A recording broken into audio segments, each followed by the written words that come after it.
Okay, well, we're back up front here again, and now we're going to inspect the whole hitch system itself. The first thing we want to do is we want to make sure we have the proper hitch for the vehicle and proper hitch for what we're going to tow. These come in classes of 1, 2, and 3, which are the most popular ones. And usually the people that will sell you the hitches will be able to tell you, as far as the application, which is the best one for you.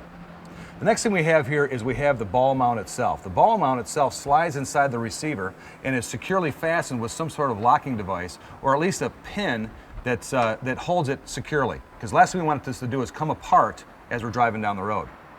The next part here is the ball. You really can't see the ball, but it's actually inside the coupler. On the trailer itself is going to have a rating for the size of the ball that we need, the diameter. Now, the diameter of the ball has to fit securely inside the tongue or the coupler that's on the front of the trailer.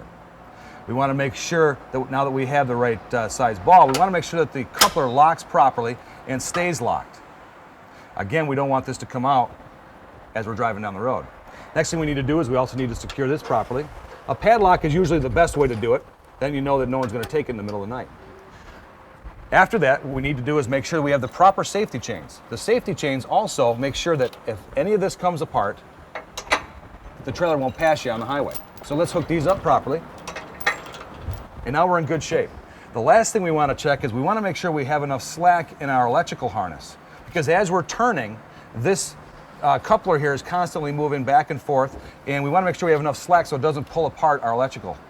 Pull apart electrical, something we got to fix on the side of the road. Don't want to have to deal with that. We want to make sure that our jacking mechanism is in good shape and lubricated. We want to make sure everything here is ready for the trip. Looks like this one's good to go. So now what we have done is we have gone through and made sure our trailer is electrically satisfied. We make sure that it's mechanically satisfied. We make sure that the hitch system is satisfied. So it looks like we're ready to go. So next thing we need to do is we need to go in the back. We need to open up this trailer and see how we're going to load it, because we need to load it properly now also. So I'm going to head out back. All right, well, we've talked about how to get your trailer ready for the trips ahead. We've talked about security. We've talked about making sure this thing doesn't walk away on you in the middle of the night. So one of the other things we need to do is we want to make sure we got a good lock on the back of the trailer also, so your contents are safe as well. So what you need is a lock that's similar to this, where it's really difficult to get it off. So we're going to take this off and we're going to open this up here. Okay, let's see what's inside here. Let's see what this guy has in his trailer. Well, it looks like it's very neat, orderly. Looks like this guy knew what he was doing when he loaded this. What we have inside here is a lot of places for storage. We see a lot of racks along the wall. We see a lot of big open space here. So it's very important that we load this properly. So the first thing that we need to worry about is how much can this thing carry? Well, there's a sticker on the front corner of this trailer that will tell us what the maximum load carrying capacity is. That's called gross vehicle weight rating.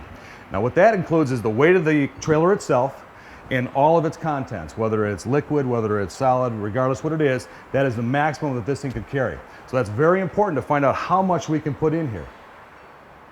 Let's go check that out and see what it is.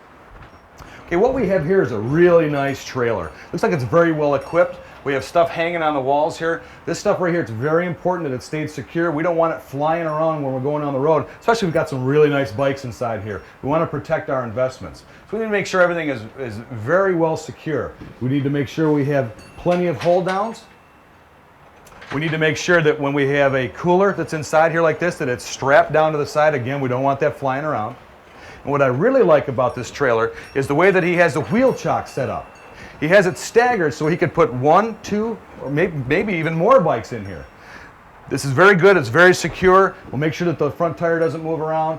We strap the bike down good. We know it's not going anywhere, and we're going to arrive at our destination with all of our precious cargo still intact.